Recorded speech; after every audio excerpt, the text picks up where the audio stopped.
আমরা প্রায় বেশিরভাগ সময় রেলওয়ে ট্রাভেল করে থাকি, কিন্তু মনে করুন আপনি ট্রেনে ট্রাভেল করছেন, এমন সময় দেখলেন একটা মেয়ে আপনাদের ট্রেনের সাথে ছুটে চলেছে অস্বাভাবিকভাবে।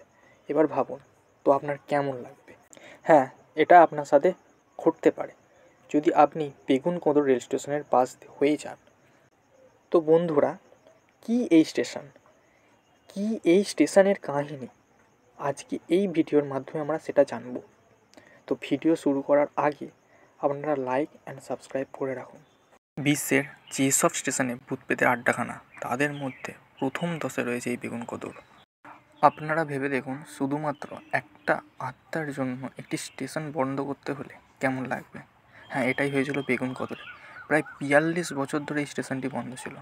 ভাবা যায়, এখানে লোকজন বা রেল কর্মচারী যাদেরই বলুন না কেন, সবাই বিশ্বাস করে এই স্টেশনে কিছু না কিছু একটা আছে। এবার আপনারা বলবেন, এই বেগুনকোদর স্টেশনটি কোথায়?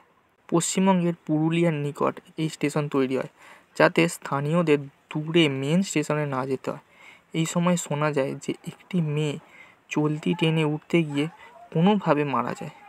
ঠিক এই ঘটনার পর থেকেই এখানে বিভিন্ন ধরনের হরর অ্যাক্টিভিটি শুরু হয়। এই ধরনের অ্যাক্টিভিটি প্রথম স্টেশন মাস্টারের চোখে পড়ে, পরে অস্বাভাবিকভাবে সেই স্টেশন মাস্টারই মারা যায়। এরপর থেকেই সব হরর স্টোরি ছড়িয়ে পড়ে। কেউ এই স্টেশনে কাজ করতে রাজি হতো না, এতই আতঙ্ক ছড়িয়ে পড়ে। এই জন্য দীর্ঘকাল ধরে স্টেশনটি পরিত্যক্ত হয়ে থাকে। এতটাই আতঙ্ক ছড়িয়ে পড়ে যে প্যাসেঞ্জাররা এই স্টেশনে আসার আগে সব জানালা বন্ধ করে দিত এবং ড্রাইভার ট্রেনের স্পিড বাড়িয়ে দিত। দীর্ঘদিন পর শেষমেশ 2009 সালে মমতা ব্যানার্জি, তখনের রেলমন্ত্রী ওয়েস্ট বেঙ্গলের, তিনি পুনরায় চালু করেন এই স্টেশন।